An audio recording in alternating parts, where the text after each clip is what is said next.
This is the book of Lamentations, chapter 4, verse 9. They that be slain with the sword are better than they that be slain with hunger. For these pine away, stricken through for want of the fruits of the field. Verse 10. The hands of the pitiful women have sought in their own children. They were their meat in the destruction of the daughter of my people. Brakata Yahweh, Brakata Yahushai, Brakata Yahweh, Brakata Yahushai. Yahweh is the name who the world ignorantly calls God, and Yahushai is his son who the world ignorantly calls Jesus Christ. First and foremost, I want to give all praises and all glory to Yahweh, Bahashim, Yahushai, Bahashim, Rakah Kodash. Double honors to the apostles and elders of Great Millstone who ruled well and taught us this truth. They are the true teachers for the nation of Israel on earth today. And salutation to the Akim out there pushing this truth and sincerity throughout the four corners of the earth and risking their life for Yahweh, Bahashim, Yahushai's sake. I'm Brother Samak from the GMS Miami camp. And yes, the reason why I brought out the book of Lamentations, chapter 4, verse 9 through 10, is that I came across this article today, and it reminded me of Lamentations chapter 4, verse 9 through 10, because, hey, cannibalism is coming back in a big way, all right? And this is nothing new, all right? The scriptures talk about there's nothing new under the sun, all right? It happened before. It happened to our people, all right? The book of Lamentation is talking about the imminent judgment, right, to Judea, okay, regarding the Neo-Babylonian Empire, okay? Because Nebuchadnezzar, all right, when he came in, all right, part of his war tactic was to starve, okay, our people, okay, mainly Judea, because Northern Kingdom was already taken out of the Holy Land, okay? This is a historical event. In fact, let me show you something, okay, just to prove that, all right? In Lamentations 4, 9 through 10,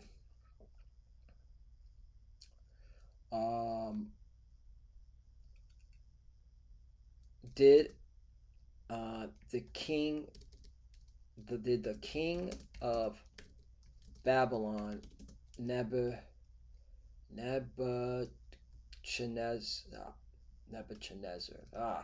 They should know that I'm spelling it right. They'll correct me, okay?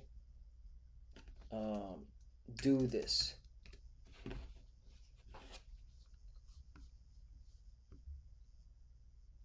Yep, here it is. See? All right. AI overview. The events described in Lamentations chapter 4, verse 9 through 10, severe famine, people pining away from hunger and cannibalism, compassionate women have cooked their own children, were the direct result of the 18-month siege of Jerusalem by the Babylonians under King Nebuchadnezzar II in 586 BC. While the verses highlight the horror suffered by the people, it was the Babylonian blockade. Ooh, a blockade. Isn't that what's going on in the Strait of Hormuz? Okay. And you're also having now warnings of the Strait of Malacca being the next conflict, which that's going to create even a bigger famine. Okay. And this is for the globe. Okay.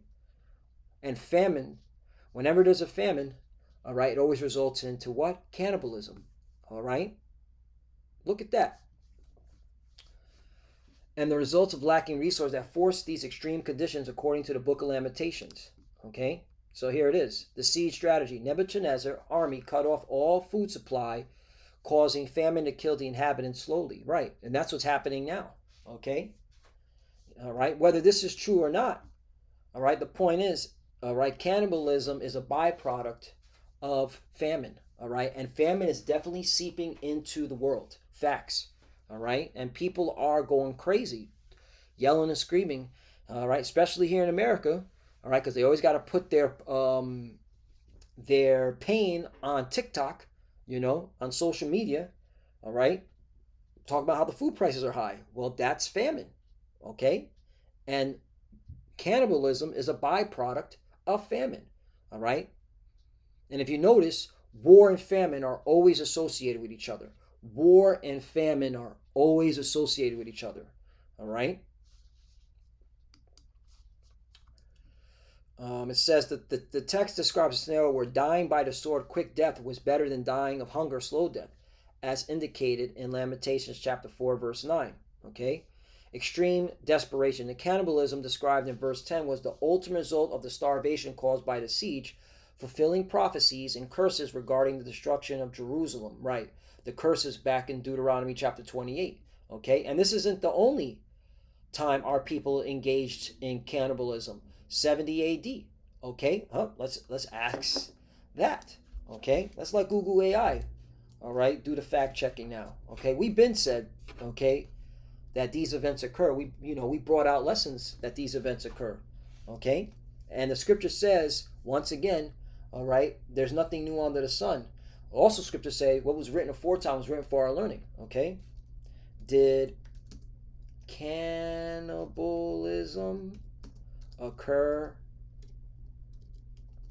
in 70 AD? And I didn't spell it right, but the AI is going to do the fixing. Okay? I'm not a good speller. All right, but the AI is doing the work. Yes, cannibalism occurred during the Roman siege of Jerusalem in 70 AD. According to the historian Josephus, extreme famine caused by the months-long siege forced residents to resort to desperate measures. Oh, that reminds me. During the C19, brothers in GMS Miami know where I'm going with this. There was this Benjamite woman, all right? She was waiting at the food bank, okay? There was a long line at the food bank during the pandemic, right? And she says that she wasn't able to eat for like 3 days, and she basically said that if she doesn't get the food at the food bank, she's going to have to resort to drastic measures. Okay, she said drastic measures. All right, in her West Indian voice. I don't know if she was West Indian or Jamaican, but she was definitely from the tribe of Benjamin. But point is, she said she would have to resort into drastic. We must take drastic measures because there was a long line. It was in Fort Lauderdale, South Florida. Okay, there was a long line to the food bank. Okay, people were going hungry, and it's happening again. Only this time, all right, there ain't gonna be no food at the food bank. It's gonna result right to cannibalism, including a documented case of a mother eating her own children, as recorded in this Annals of the Siege and on the Christian Courier. Right, so there we go. All right, so there's nothing new under the sun. All right, so when you see articles like this, all right, don't be surprised by it. Don't be surprised by it. And you're going to see more articles, okay? Because again, war and famine go hand to hand. That's why when you read the book of Job, chapter 5, it's reminding me of the book of Job, chapter 5. All right, and was it 11?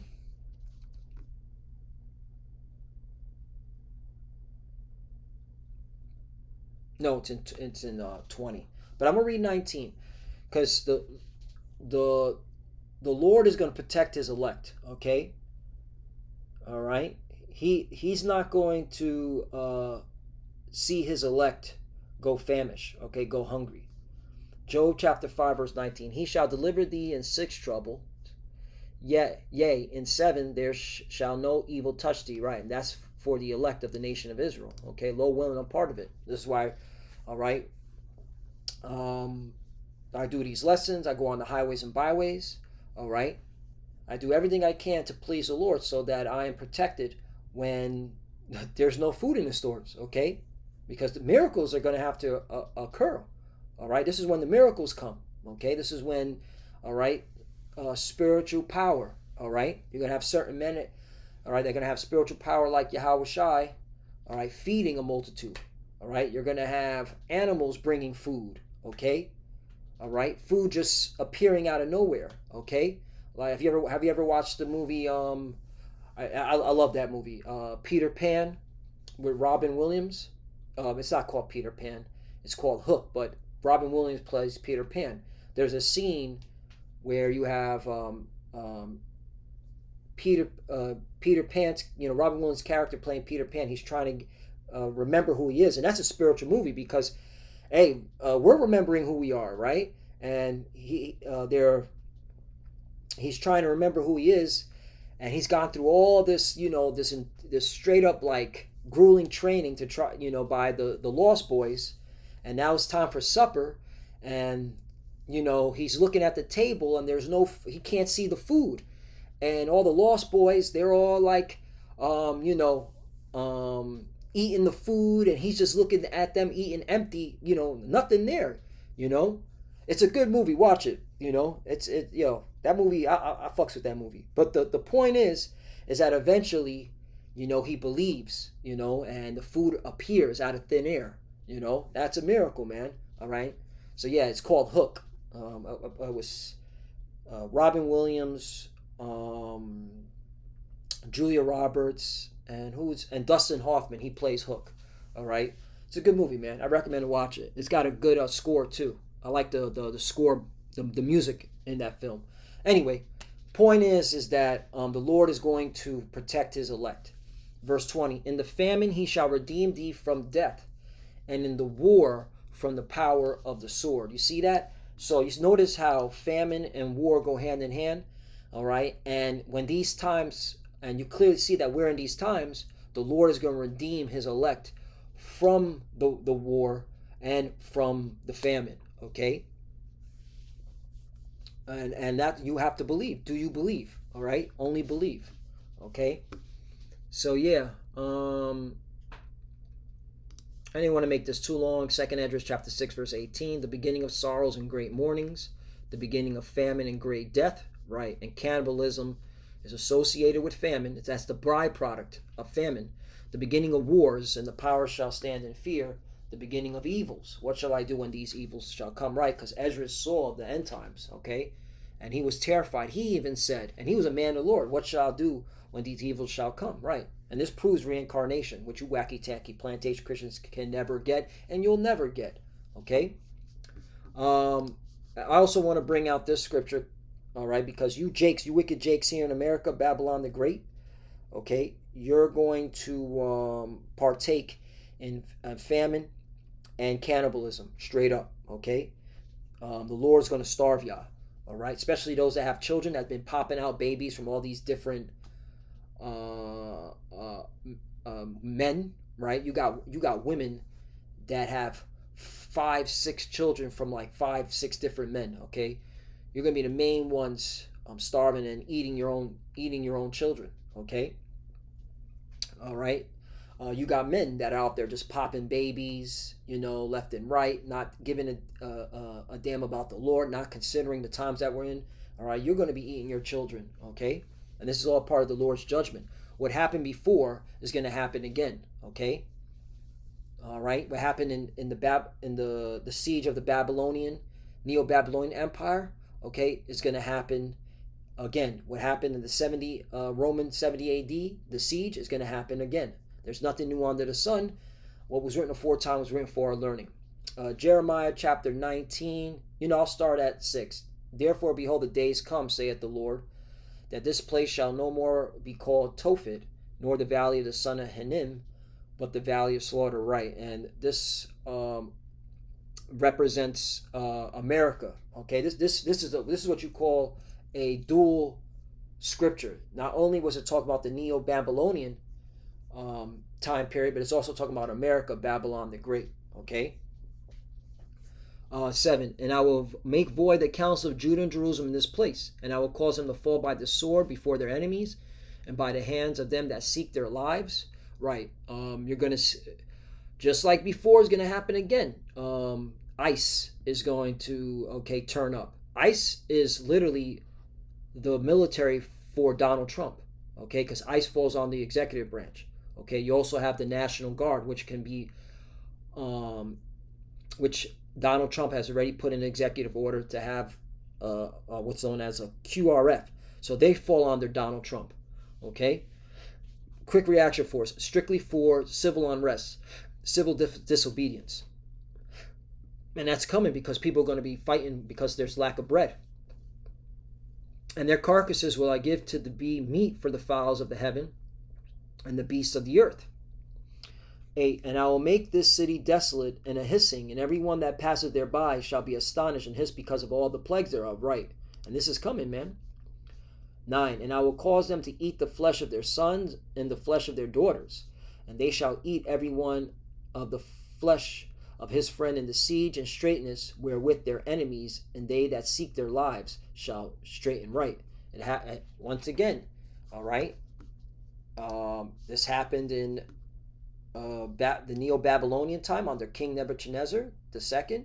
It also happened in 70 AD, and it's going to happen again, okay? All right, nothing new under the sun. And again, this is not far-fetched, because look what's going on now in this war, okay? All right?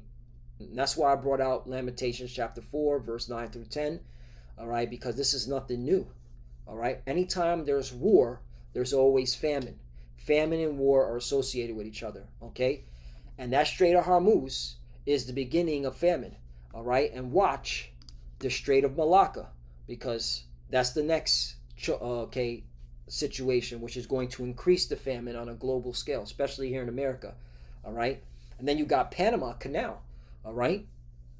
All right, don't be surprised the Chinese turn up, because the Chinese will then have to reciprocate it and say, oh, you want to fuck with our strait? Well, then we're going to go to Panama and fuck with your strait, okay? And that's the times that we're living in, all right? Because we're living in a time of judgment, all right? And famine is part of judgment. So with that, I want to give all praises and all glory to Yahweh Ba'ashem Yahushai Ba'ashem Kodash. Double honors to the apostles and elders of Great Millstone who grew well and taught us this truth.